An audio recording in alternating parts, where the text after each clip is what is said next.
Welcome to a bonus content episode of the Design Build Delivers podcast brought to you by US CAD and Archon's company.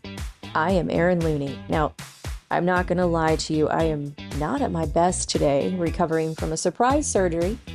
Don't ever get kidney stones, folks. Anyway, I'm recording this from a state of being I can only describe as squirrely, or maybe a mild chaos with a heating pad, but I didn't want you to miss this extra conversation with Jason Dunster of McCarthy, because if you caught our April episode, Living Labs and Inclusive Housing, How Design Build Serves Higher Education, you know he and his fellow Jason Tobias of Skanska, had a lot to say about design build for modernizing our campuses. So this bonus episode is where we get into the nerdy good stuff like prefabrication, contracts, risk, what makes a GMP contract both magical and terrifying, plus Jason's take on what design build success really looks like for higher ed owners stepping into this for the first time.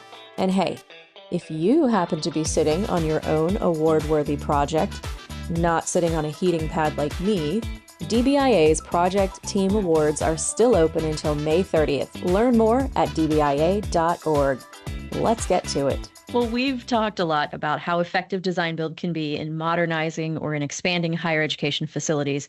UC Riverside's North District Phase 2 is a great example of that in action. Everything you've said supported that. But rumors, myths, they still abound in higher ed construction just like any other sector. So what is one misconception you run into about collaborative delivery in higher ed, and how do you help owners see the bigger picture and see past that myth? One misconception that I still think exists today that I'd like to shine a little bit of light on is that often the project delivery model, design build maybe, or CMAR, right? That gets the top billing line, right? That's the big headlines in the New York Post. But the byline that often is not spoken of enough, and I think has almost sometimes a greater impact on the behaviors of teams, is the actual contract model. So that's whether the project may be a lump sum contract model or it's a GMP, guaranteed maximum price project, more akin to like a progressive design build type project. That can change how a team behaves more widely than anything else. A GMP contract to me represents the very best of what design build has, but it requires a client to exhibit the utmost in collaborative behaviors. And that's because the risk shift, the cost risk shift, happens much later in the project lifecycle. And that can feel very scary to clients. I know I've sat there. I understand that this desire to shift cost risk earlier is sort of a natural inclination of all of us. That's, I think, a misconception, or again, something that deserves a little more attention, is the actual contract form underneath design build. So now let's say you're advising a university exploring design build for the first time, especially for student housing, but not exclusively. What would you tell them? I think it's a question session, right? That you need to, as an owner, look in the mirror a little bit in terms of, am I ready for our first design build project? Going back to the DBIA playbook, there's great information about owner readiness. There's committees and documents to really help you explore, am I ready for my first design build project? Personally, I would ask in that reflection, does your organization's culture align with the principles of design build? If the answer is yes, great, go to step 2. But if the answer is no, or it's maybe, or you're not sure, what additional steps are needed to help you mitigate those risks? One great bridging element are owner advisors. So if you feel like, hey, my internal team may not be fully prepared for this, then I think you can bring in an owner advisor who is qualified and can help you through that first experience in collaborative delivery. And then thinking about which of the particular design build delivery models is best. Different models require different levels of client engagement and different risk mitigation techniques. You may decide to select design build, but I mentioned that sort of byline, that contract form. You can still decide within there what's best for our team. Do I want to shift risk early and go with a lump sum design build?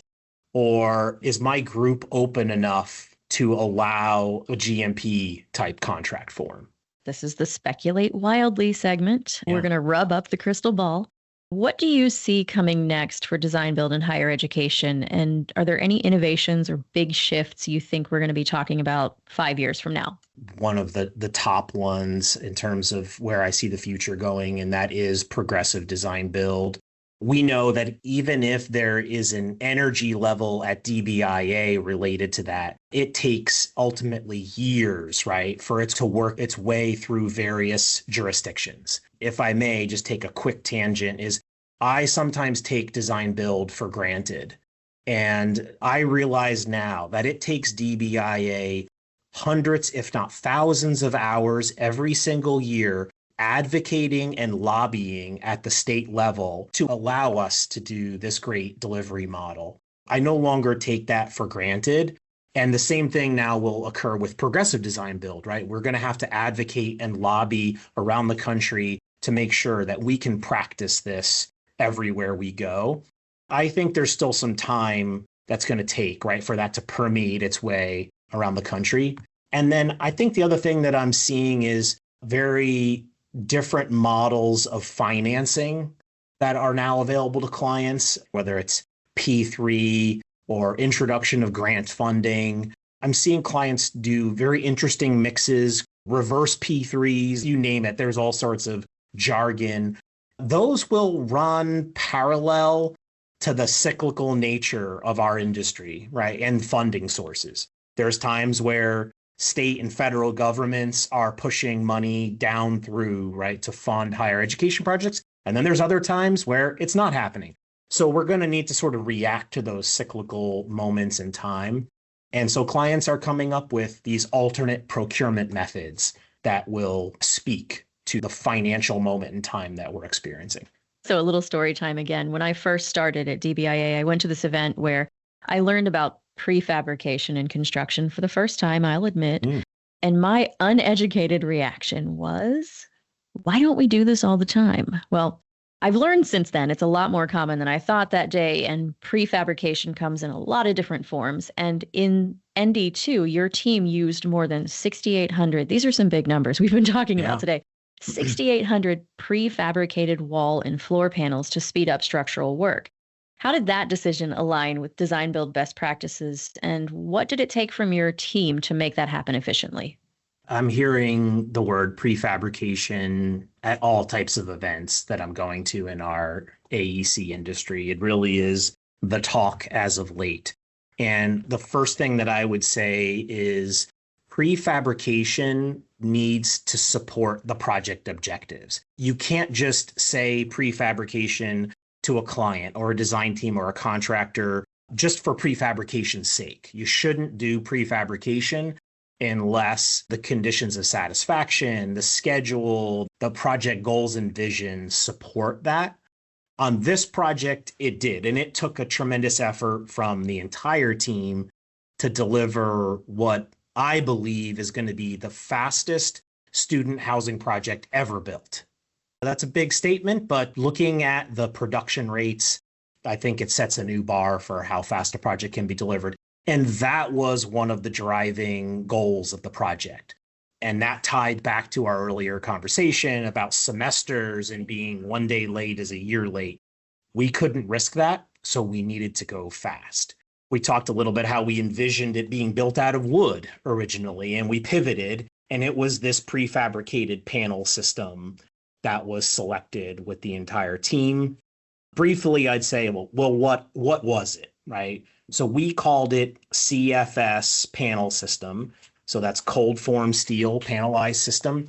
And it's built from really simple ingredients that we construct buildings out of today. So nothing exotic, no carbon fiber elements or whatever. It's basically metal studs that are sandwiched with panelized system to form together into panels that could be put on a truck and shipped to the site. They made up the entirety of all the floors and walls. And that brought all this benefit of speed. And I talked about the fire resistance and mold, all these things that the campus, who's a long-term investor, really liked. From a design build perspective, that ability to pivot early on from the wood to the steel would not have been, I don't think, possible in other types of delivery models. And then the other collaborative element, which I think's a topic about prefabrication that maybe doesn't get enough attention, is how are your authorities having jurisdiction? Whether it's a city or a campus, it's the fire marshal, it's the building inspectors. How familiar are they with prefabrication? They're the ones that ultimately are going to accept and approve your project for occupancy. So if you're introducing something very unusual or exotic or something that they're not familiar with, you risk your project being delayed and complications. This particular form of prefabrication, along with the collaborative delivery model, allowed us to reach agreement with those various authorities, and they accepted, okay, we will approve this process with you. We will be your teammate in helping you accomplish it. So again, another aspect that would have been possible, but much more challenging in a traditional delivery model. And that wraps up this bonus edition of Design Build Delivers, brought to you by USCAD and Archons Company. Learn more at uscad.com/DBIA. Big thanks to Jason Dunster for reminding us design build is more than just a delivery method, it's a mindset, and one that can literally change the game for student housing when it's done right.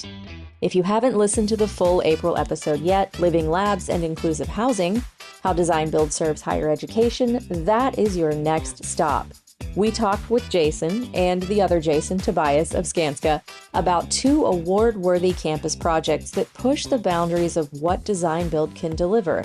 This bonus is just a cherry on top of a much more delicious cupcake, which is the full episode. A cupcake sounds great right now. And again, DBIA's 2025 Project Team Awards are open through May 30th. If you're working on something amazing, do not wait until the last second, says the woman who will absolutely wait until the last second for anything. Do as I say, not as I do, right? We'll also be back later this month with yet another great discussion, this time with 2023 Brunelleschi Award winner and DBIA fellow Bill Hasbrook and his mentee, Kent State student Lola Prezerin. It's a conversation about mentorship, legacy, and what the future of design build looks like from both sides of the experience spectrum. You're going to love it. Thanks for listening, and if you're also having a low-energy day or a surprise surgery of your own, take this as your permission to be a little messy. Sit back and listen to your favorite podcast like Design Build Delivers and still just show up if you can. You're doing great.